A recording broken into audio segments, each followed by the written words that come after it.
Welcome back and thanks for staying with us. This is Daybreak and discussing the American elections, the race of a lifetime and a consequential one at that. Whoever occupies the White House next has an array of issues at the domestic level and at the international level to address as the Commander-in-Chief. Yes, Councillor Harvey. Well, you posed a very fundamental question, a convict or a colored woman.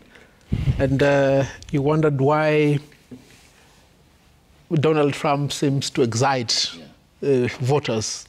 And in my prediction, he's going to win. Look, worldwide voters require Barabbas. If you are to give them a choice between Barabbas and Jesus, they will pick Barabbas. And fundamentally, this has been the gene type of American presidents, especially the Republicans. What the Americans now see in Donald Trump is what they saw in Richard Nixon, is what they saw in Ronald Reagan, is what they saw in George Bush the second, Jr. But do they see the same thing in Kamala? I don't see the Americans perceiving Kamala as a Jimmy Carter, a JF Kennedy, a Jefferson Clinton, or Barack Obama. It is for that reason that I think Barack Obama has overstayed his welcome in this Democratic Party. Joe Biden is a burden that he put on the Americans that has now failed. And I think maybe this will be his exit from this race. I wish Donald Trump the very best. I foresee him being the president of the United States of America. We look forward to who will be the winner, given the projections that we have and the exit polls that are coming out of the United States. Ahmed. My learned friend forgets to tell us that Barabbas' first name was Jesus. You know, there's two Jesus in the Bible. One was Jesus Barabbas and the other one was Nazareth. That's just on a... Now, I was just talking to my friend on the left here. You know, there couldn't be a more distinguishing parallels between the two candidates. What we have to know is that Donald Trump comes from the power elite of the United States. C. Wright Mills talks about a few elites making decisions for a whole group of people. Mr. Trump comes from the very commanding top of the political economy of the elite of the United States. He has the support of finance capital. That's why you see that fellow who sends Rocket Musk. Yeah. He has the support of the crude right wing, what I call the crude right wing, because there's an aristocracy in the conservative movement. Then there's a very crude group of people like Farage, who are openly racist, who are openly anti-women, who are openly, you know, all these isms, and they mostly come from the lower middle class. Now, it's very interesting that Obama won that constituency.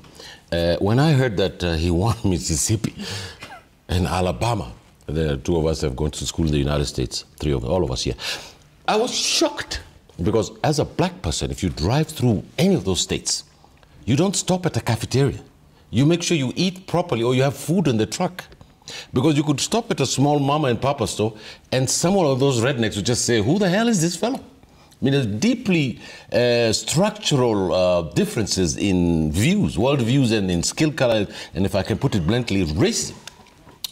Now, it has made me believe that the Americans vote with their pocketbooks. I could not think of anything else. Americans will ignore anything when it comes to the meat and potatoes in their home. And I agree with my learned friend that Mr. Biden economy wasn't that bad. But you see, who was the economy good for? The economy was not good for these young people who got out of college and looking for jobs. It was not good for people who are looking for their first time buying house, even though there's a program in the United States to help them do that. It was not good at helping the underprivileged in the black neighborhoods where they could not find jobs. They did find jobs when Trump was in power. When Trump was the president, African Americans were getting a lot of, the employment statistics had gone up, and I was looking at that last night. Thirdly, I think that Trump represents this idea that the Democratic Party was trying to force a woman presidential candidate through the noses of the American people and through the back door. And there was a huge contest within the Democratic Party itself, which said, let her go to the convention and let other candidates contest. It looked like they were foistering Kamala Harris, after making her the running mate to Biden. And I think Biden purposely sabotaged this woman's campaign by being recalcitrant and not wanting to leave and not wanting to endorse her early, as that woman was saying. Lastly, I think that there are various reasons why Trump is going to win. And one of the major ones is that the whole power elite, as I was talking about C. Wright Mills, a great political scientist, just know that the Democrats are not the kind of people who are going to support their worldwide agenda of these economic issues that have come to the fore. And I believe fundamentally, Ayub, that it might be a landslide today. He might sweep 70% of the electoral colleges in the United States. Okay, we'll talk about the global dynamics, given that there is NATO in Europe, there is the Russia-Ukraine war, what's happening in the Middle East, the Abraham Accords that Donald Trump had largely supported, which was the relations between Israel and many Arab states. And how it impacts Africa. Joanna, to engage you on this, how has the generational divide among the older Americans and young Americans who have different worldviews, given what's happening around the world, and specifically here on domestic front and also on the international front, driven the campaigns and up to the elections? And is this likely going to have an impact on the outcome? Well, I think one of my distinguished co-panelists said this beautifully earlier, that Americans ordinarily don't vote based on foreign policy issues. They vote based on domestic issues, right? Like the groceries, like jobs, inflation, and so on. But for the very first time since the Vietnam War, we have a situation where U.S. Voters could potentially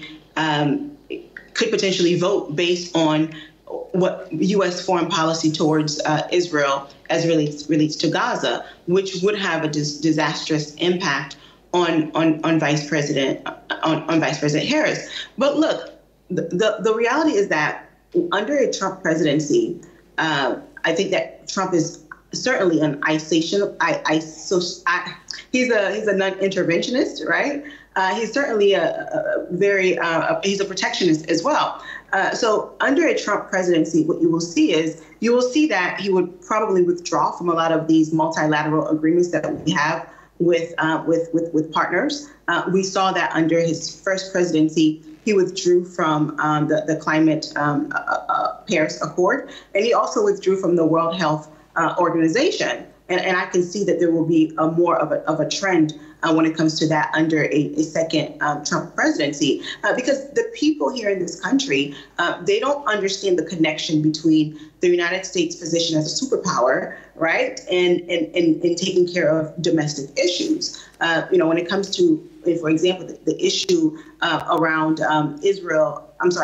Ukraine and Russia, you have people who are very upset with the amount of money that the United States have spent to support Ukraine, because they're asking themselves, listen, we have a student debt crisis here in this country where you have highly educated young people who cannot find jobs and who cannot purchase their first homes because their debt is entirely too high. They don't quite understand the connection between the United States' responsibility as a superpower and its responsibility on the ground, making sure that the American people have access to their necessities, and that issues like student debt crisis is addressed, unemployment issues are addressed, and as well as issues around immigration are also addressed domestically. And Dr. Ojwang, this is a very pertinent point, because one player that you can't get out of this equation is Prime Minister Benjamin Netanyahu, and I'm sure he's watching the close contest with very close attention. And yesterday he had dismissed his Defense Minister Yoav Gallant over fundamental differences. And Antony Blinken told the book review by War by Bob Woodward, which was published by the Washington Institute for Near Policy, that he was shocked by statements Yoav Gallant made in his presence, that we don't care about children, women, and people who are killed. And has the failure to negotiate for ceasefire, Blinken made more than 10 trips to the Middle East, largely having an effect on how this could shape up the foreign policy towards Middle East on who and whoever becomes the next president of the United States, given Israel's conduct and what's happening with Iran? Exactly, as she has said, the people feel that whatever could come, right now Biden was weak in foreign policy. And of course, you know, Republicans have projected themselves stronger when it comes to military. She is considering that Trump is non-interventionist, but people know that he's more of respected, that right now he might do something to tilt the Gaza. Respecting what aspect? Because whoever becomes the commander-in-chief in the United States has the mandate of the firepower, if he so wishes. Is this respect in regards to the demeanor and the projection of the personality? Both. Remember that right now, Israel is having a field day, and the people are calling out Democrats for their hypocrisy. Because you stand out to be, you know, give me your tired ones, and I'm always there to be the voice about protecting humanity. And so people are saying you have pretended for too long on this. Yet people believe that Trump is not so much interested with external powers. And therefore, you know, right now, even the foreign affair and the foreign aid of U.S., maybe 70 or 80 is going to Israel. And the rest of the nations are sharing very little out of it. With Trump, he will want solutions because he wants to concentrate on domestic issues. And so even with the Israeli issue, he will push them to try settle. People feel that even when it comes to his ally, he will not strengthen NATO so much. He will not give so much into EU. He will want quick solution, and that quick solution might be that, you know, Israel, you must find a way of dealing with this issue. Yeah. But whatever way people feel, they must punish, because people assume that people are so afraid of Republicans that it doesn't matter what Democrats do on Israel issue, they will still be the best option. But people are saying, no, we are not going to go by that fear, and you are not going to put us in a situation where you are going to be doing your worst, and you are letting us imagine what worse Trump can do. They are saying, let's go, let him come, let's see what he's doing. Yeah. But I think, finally, you know, the polls have not shown as clearly what is going on. It is Trump is under poll. That is one assumption. Most of his supporters know that they will be called racist to say they vote for Trump. So when they are called, they say, oh, hell no, that's racist. Yep. But once they get to that booth, they are known to be doing something else. Finally, we know that Democrats tie their foreign aid with much more human rights, filthy liberal agendas. With abortion, with same-sex, with condition. And even for Africa, if you look, we have been conditioned to think Democrats' foreign policy are best for us. They are not. Okay. Because look at AGOA, look at AIDS Fund and whatever. Yes. Republicans have actually moved it. Dr. Karanja, we'll come to NATO in a moment. And Bill Clinton on the 31st of October, and part of the trooping that was made to key swing states, including in Michigan, he said, I understand why young Palestinian Arab Americans in Michigan think many people have died in Gaza. And to just look at the statistics, since October the 7th, when the attack on Israel happened, America has provided Israel with 76,000 artillery shells, 14,900 kg bombs, 6,500, 226,000 kg bombs, 3,000 Hellfire missiles, 1,000 bunker buster bombs, and 2,600 airdropped small diameter bombs to kill, which largely killed more than 42,000 Palestinians. Will this change is the question, or is it a common policy towards Israel?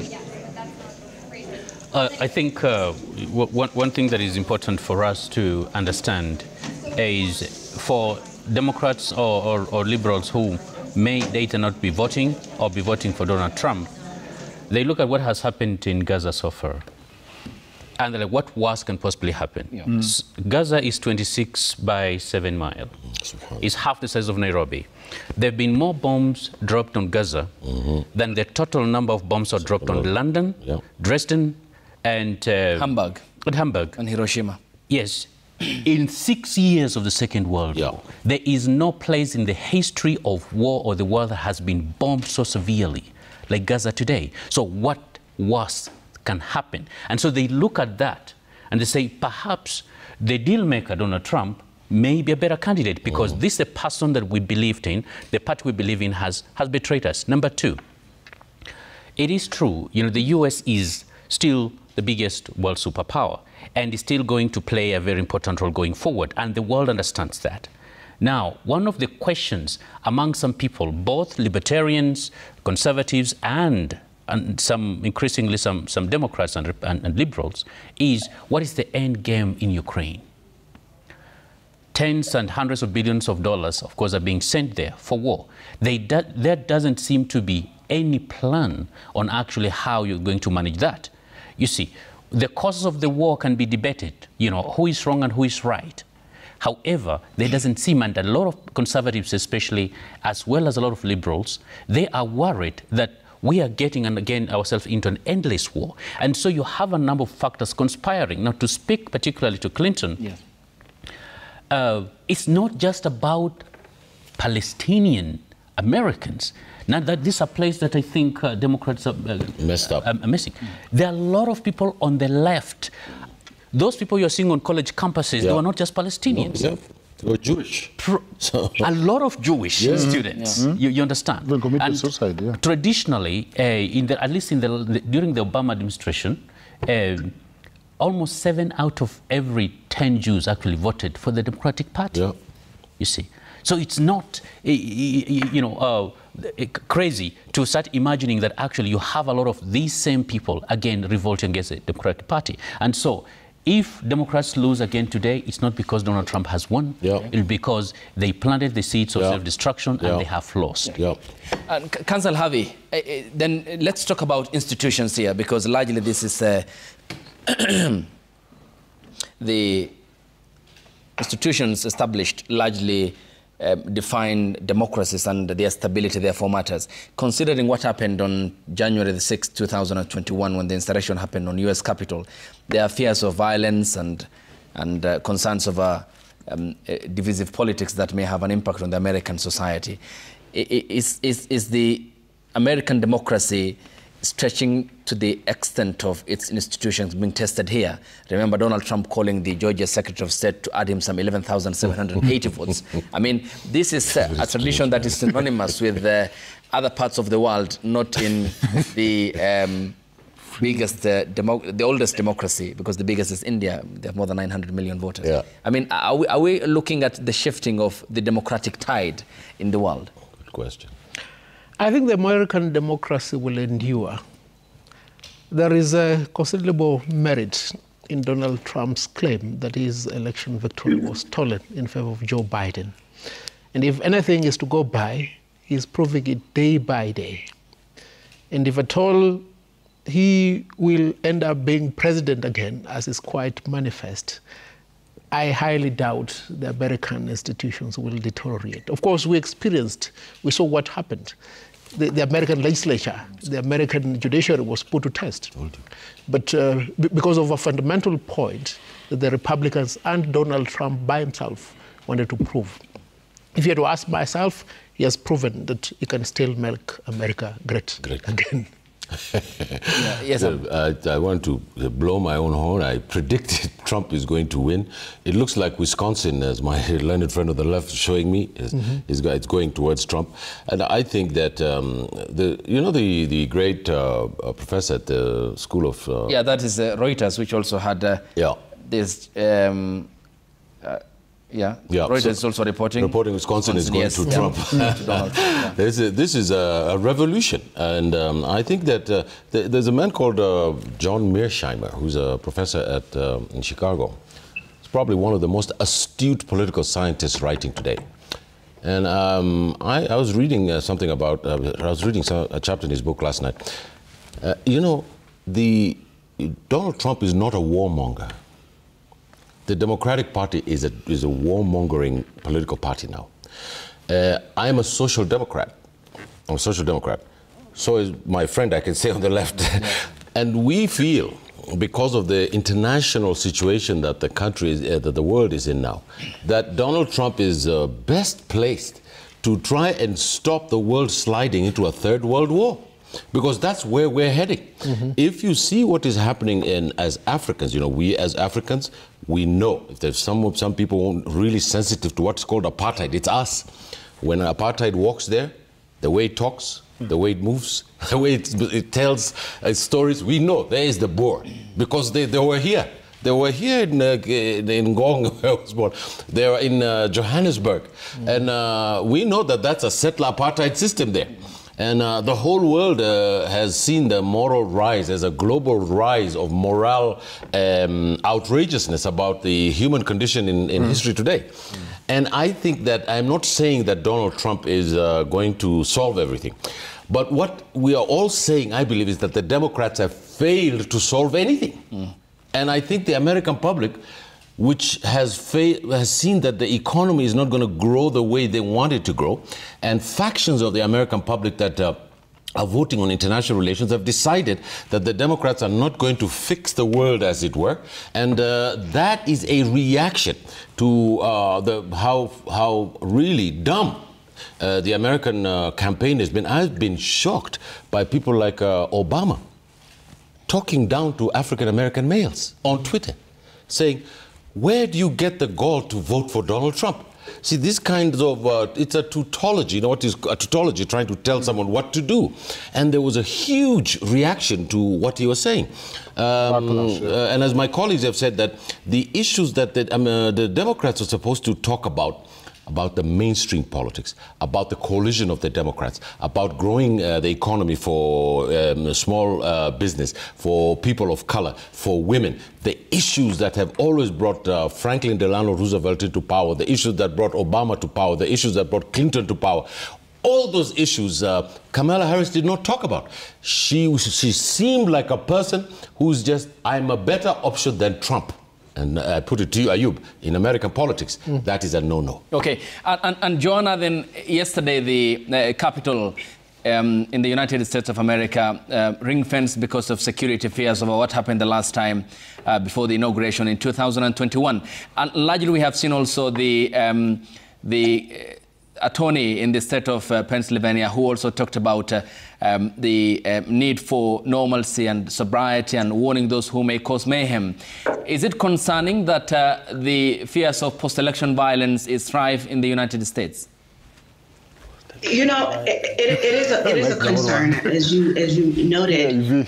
The White House, they put additional fence because of possible threats, and we're not talking about threats just from those who support Donald Trump. We're also talking about threats from those who also support the other party, and also threats from external actors as well. You have places like in Georgia where there were a number of bomb threats at the various polling sites, and those bomb threats were tied to Russia, right?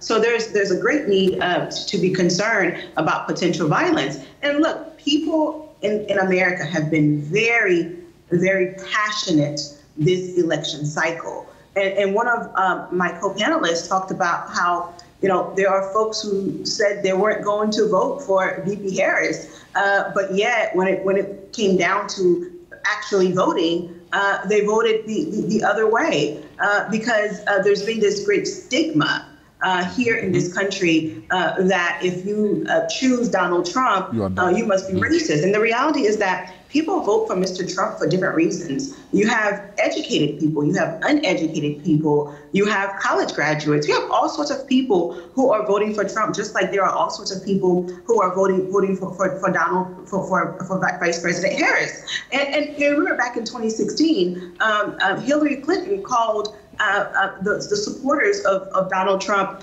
deplorable. And I think that was one of her biggest mistakes during the campaign trail. What the Democratic Party should have done instead, in this case as well as in 2016, is to find out why are those people find Mr. Trump appealing? What are their policy positions? And let's stick to those policy issues and let's provide an alternative solution to address the things that really matter to them. But this election cycle in this country have been incredibly toxic.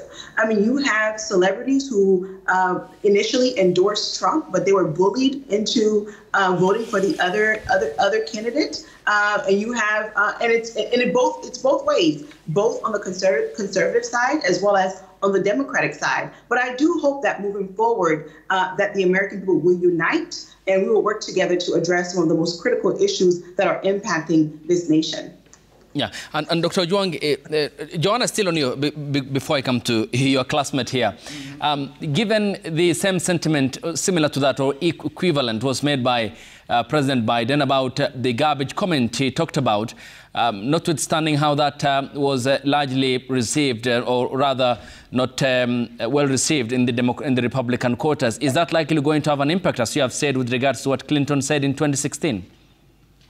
Yeah, I do believe that will have an impact. And then also, as my co-panelist indicated earlier, that even Barack Obama made a comment when it comes to Black men, pretty much chastising them for their position. And that's not democracy. In a true democracy, you allow people to make the decisions based on their opinions. And also, too, what we have failed to realize is that mainstream media no longer controls the narrative. There was a time when it was CNN, Fox, MSNBC. That's where people get the news from. But now you have alternative media. You have TikTok, Instagram, Facebook, and X. And people are getting all sorts of information from all different sources, and they're able to make an opinion based on the different information that is being fed to them. Whereas in the past, the media could be somewhat controlled, whether it be Fox, MSNBC, or CNN. So again, I think it's very important that we find out what those electorates want, and let's stick to the issues that really impact their day-to-day lives, and let's provide solutions to ensure that those issues are addressed in a way to bring them back to whichever party that we want to bring them to ultimately. Yeah, and Dr. Ojwang, coming back to the studio, just this is what's coming in at the moment. The state of Pennsylvania, 19 electoral college votes still. The counting is underway. It seems Donald Trump is heading in that count with 2.9 million votes. Kamala Harris at 2.7, but this is too early to call. But Donald Trump is the projected winner of North Carolina. So, and this was a key state, and Trump with 50.7. And this is very critical, given that Reuters also had reported that Wisconsin is going to Donald Trump. Yes. Georgia still too close to call, despite the early voting, and that will be coming in shortly as we proceed. So far, Donald Trump has 230 electoral college votes, and Kamala Harris has 185. So Donald Trump needs only 40 more electoral college votes, and he has crossed the required rubrical line. Yes, so if I was a Democrat, which I think I might lean more towards Democrat, I've learned to lower my expectations. Today, of course it's tonight. Tonight, if you're in the United States. Yes, for self-preservation, of course. The idea that, they ran the campaign almost in terms of head I win, tail you lose. Mm-hmm. We must win, and with the support of the media, of course, including the mainstream media. There is the condescending voice that was coming that if you're voting for Trump, you're dumb. You're dumb. Stroking with same brush. This is the same Obama that one time spoke very bad about our small habit of polygamy. Yep. In State House, the liberals' idea that you just lecture others and that your values or lack of them should be what people admire. And I still believe that the biggest experiment is that the world is working on its being human and humanness. That even so, from the signs, Wisconsin, remember Obama picked it without any problem last time. I saw how Trump snatched Ohio right hot from the oven very early, and I went back to sleep because and that's the moment I decided to lower my expectation and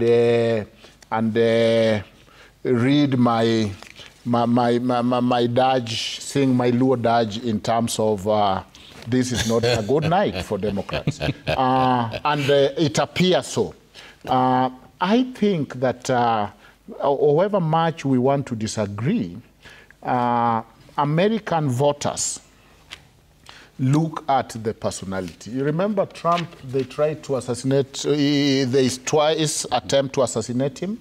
The fighter in him, I met young people in the US who are saying, at least I don't agree with what he stands for, but he stands for something. They felt Harris had a very hidden personality. She does not come out very well. And of course, you know that as you had started, that America goes through that circle.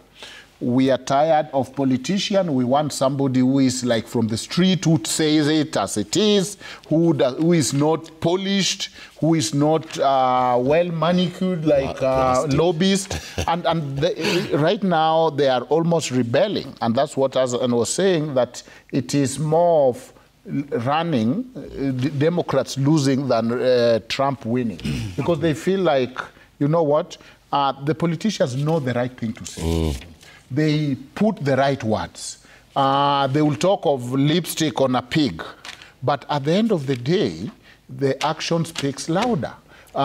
Hillary and the Democrats who are talking of bad corporation makes equal amount of money, if not more, from speaking engagement from the same corporation. So the world is reacting to this hypocrisy. Okay. Yes, Councillor Harvey. A Donald Trump presidency is good for the entire world. The current world crisis, in particular the Middle East instability, is a product of the Democrats and President Barack Obama and Secretary Hillary Clinton in particular. He killed Gaddafi. They are the reason as to why we don't have Libya, we don't have Egypt, we don't have Iran, we don't have Syria, we don't have Jordan. And I think the maturity with which Donald Trump comes again for this presidency will most likely bring world stability. Yes. For whatever reason. Of course, it is taken. Any American president will support Israel. But Republicans have tended to be more definitive, tougher, open and tough, as opposed to Democrats who have been conniving, labyrinthal, and covert. We need Donald Trump because we know Donald Trump. We do not know Harris. All right, and yes, Jonah. I would like to add to this, and I think that there's an element that is that we're not addressing here, and I think irrespective of how this race goes, I think that it is a momentous occasion here in America for the American people that you have a woman of color who have ascended to this position. This VP Harris, currently Vice President of the United States, formerly served as a senator, second Black woman to serve as a senator at the U.S. Senate, Attorney General, District Attorney. These are not small accomplishments, and I think that we ought to celebrate that. And I think that it says a lot to the world. And even if she does not end up winning, I think that it would inspire a lot of women across Africa to pursue their dreams and pursue their ambitions in politics and other avenues. But I think that history has been made irrespective of what happens. And I can tell you, as a Black woman here in this country, you do not make it to this level unless you are a unicorn, unless you are the cream of the crop. And while I disagree with some of Harris's policy positions, and I think that the Democratic Party did not provide her with the support that she needed very early on. I think that the Democratic Party should have endorsed her much early in the race than 100 days before the election. I think that she's one that is inspiring and who is now a trailblazer and has opened the doors for so many women, not just here in America, but across the African continent and other parts of the world. So I think that is very important for us to not lose sight of, because it is indeed a very historic moment here in America and for the rest of the world. Yeah, and Jonah, how has the NATO aspect of these campaigns likely going to inform the elections, given that Donald Trump argues, and his argument borders on why are we paying for European defense, and yet we can invest that money in our own defense, and that Europe should pay for its own defense in the context of the Russian invasion of Ukraine, which Biden and the Democrats hold, that Europe is important for America to lose? Yeah, I think that under a Trump administration, I don't think Trump will quit NATO like he did with the World Health Organization. What I think he will do is what we call quiet quitting, right? And not have the United States as engaged as the United States should be. But again, as we said earlier during this conversation, the average American does not vote on this issue around NATO. The issue that is at the center in terms of foreign policy here in America is the conflict between Gaza and Israel. Those are the foreign policy issues that the average American is more concerned about. And to a certain extent, they're also concerned about Ukraine and Russia, because President Trump has made it an issue during his campaign, telling the American people, look, billions of your dollars are going to Ukraine for an endless war that we don't see the end of, whereas this money could have gone to support the American economy and create more jobs here in this country. But I do think ultimately President Trump will quietly quit NATO at the end of the day. Yeah, and given that John Bolton in 2019 said that he summoned him to his room before they went for the Brussels NATO conference and said, I think we should quit NATO. And he said, Mr. President, look, go up to the line, not over the line. So likelihood of that happening this time? To the line. Yes, Joanna. You lost her. You lost her. Oh, I'm sorry. I didn't hear you. Sorry. This was the point, coming up again. The point on NATO, because this is very important, and given what has happened in the past 2 years. John Bolton, who was his national security advisor, said in 2019, Trump told him that he can't quit NATO. He had to advise him to get up to the line, not over the line. Well. Again, I think Mr. Trump is a isolationist. He's a non-interventionalist, so he does not really understand the purpose of these various multilateral organizations that the United States is a party to. But I think NATO serves as a very strategic ally, partner to the United States. I mean, you have under Article 5, one state party is attacked, we're all under attack, right? But I do think that because of President Trump's foreign policy position and posture, I don't think NATO will be a big concern for him under his presidency, unfortunately. But I do think that ultimately, in order for us to address some of the most dire issues domestically and even internationally, it is important to be a part of some of these multilateral organizations and institutions to collectively work to address some of our challenges. Okay, yes, Ahmed. I just want to quickly say that Bill Clinton, my favorite politician, said being a president is like being overseeing a cemetery. Nobody listens to you. And people who you work for, you don't listen to you. So I think that that the United States has very strong institutions, and Trump has to name a cabinet on the presumption that he's going to win. And I think some of his extreme policy options are going to be moderated by the military, by the corporations, by the cabinet, by the bureaucracy, by the State Department, because the American presidency works as a debate. Unlike us here, where we have a unilateralist state house there who just does what he wants. There, when you appoint people who are equal to you, who just didn't run for the elections because you want to hear. Abe Lincoln, probably one of the greatest human beings to have lived, appointed everybody who was in the opposition to his cabinet after he won the election, because he wanted to know if these guys were really wrong. So he had to put them close to the presidency so he could hear how right he was and how wrong they were. So I put it to you that we as Africans or as the global South may want a Trump presidency to deal with issues of internationalism.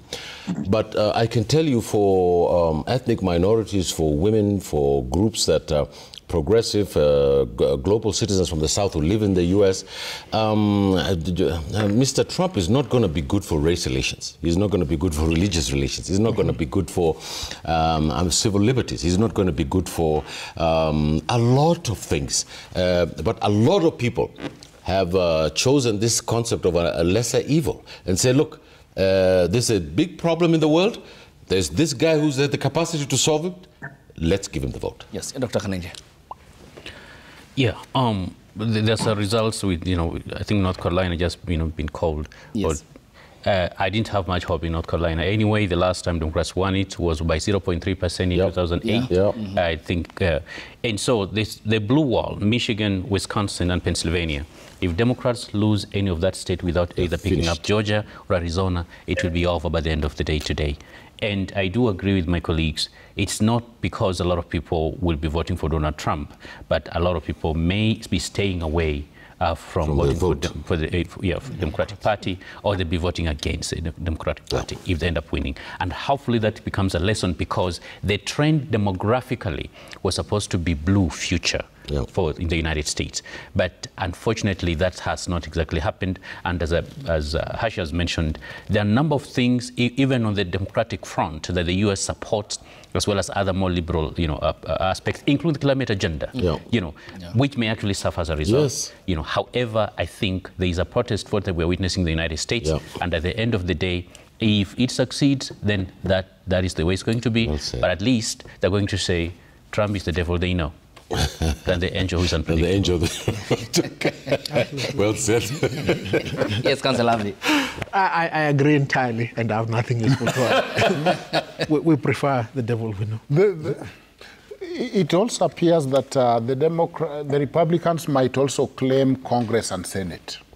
Wow. Because I've also been tracking those races. And remember, there was a very narrow margin. And it appears that they might have the majority of Congress and Senate. Wow. This race was so tight that people imagined that the tie might be broken by the House. There is a third layer of tiebreaker where the House votes. But so it looks like if Trump wins, he might also be able to get his issues easily through the houses, because I'm seeing that a lot of races that were tight are being called for the Republican, especially in the House and in the Senate. Mm-hmm. Therefore, really, it can be a very long day and night over there for our fellow Democrats. Yes, yes.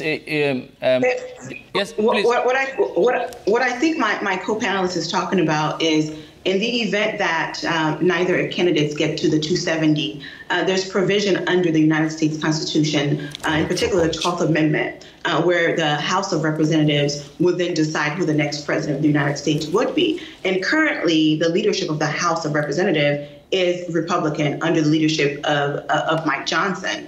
So they would be determining who the next president of the United States would be if neither candidates were to reach the 270 threshold that is required. But also, too, I think it's important to note is that here in America, obviously, the president has a lot of leeway in terms of signing executive orders as a way to legislate in the event that the president cannot get it done through Congress. But when you legislate through an executive order, what happens is that when the next person comes to office, the next president comes to office, by a stroke of a pen, that executive order no longer exists. However, if you do have the House and the Senate, you can you can get your policies actually codified. And it is expected that, indeed, the Democrats are going to lose the Senate. There's a possibility that the Democrats may win the House, not certain. And if the Democrats do win the House, it would be under the leadership of Hakeem Jeffries, who is the ranking, who is the second person in command right now under this current Congress. But as we know, the Senate is an important body for the executive branch, because that is the branch, that is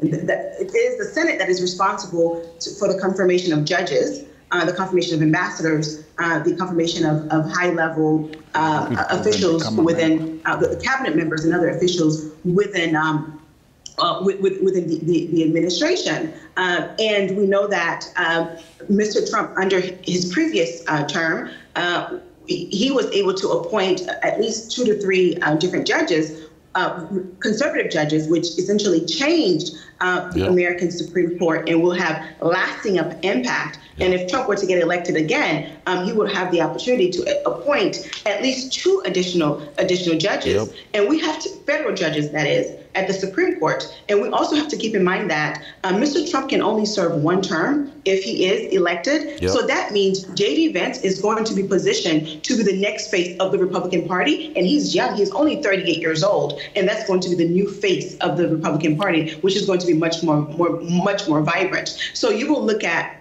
Trump in office for 4 years, then you will have a Vance presidency for an additional 8 years. All right, and thank you.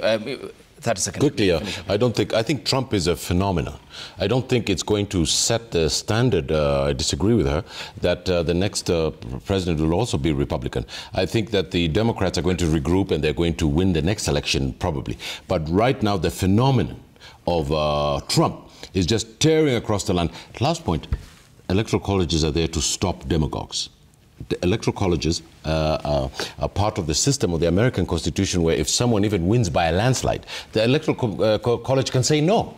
The House of Representatives can say no. This was crafted in the Constitution so that if there's a demagogue who has won the popular appeal, can be stopped. So that shows you that the American Constitution is quite elitist, in fact. Okay. Your time is all appreciated, gentlemen, and a lady who joined us from Washington, D.C., Nelson Harvey Cancel, the former president of the Law Society of Kenya, Dr. Hassan Kanenje from the Horn Institute of Strategic and International Studies, as well as Dr. Duncan Ojwang, who is a lecturer on contemporary issues, as well as a professor of law, and Ahmed Haji, who is a governance commentator.